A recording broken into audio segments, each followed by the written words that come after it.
সুপ্রিয় সুধী, আসসালামু আলাইকুম। আপনার কি বীর্যটা পানির মতন পাতলা, সেক্স করতে পারেন না, সহবাসে দুর্বল?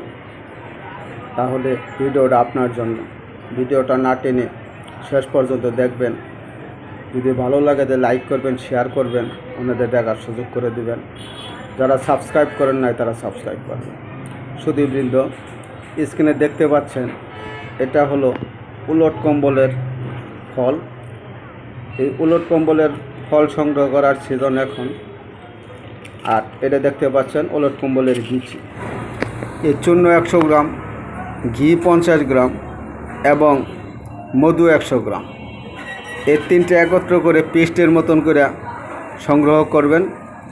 সকাল সন্ধ্যা 1 চা চামচ করে এই উলট কম্বলের বিচির চূর্ণ যদি খেতে পারেন, তাহলে যারা সেক্স করতে পারেন না, বীর্যটা পানির মতন পাতলা, সহবাসে স্থায়িত্ব কম, শরীর দুর্বল, মানসিক অবসাদ, তাদের সুন্দর কাজ করবে।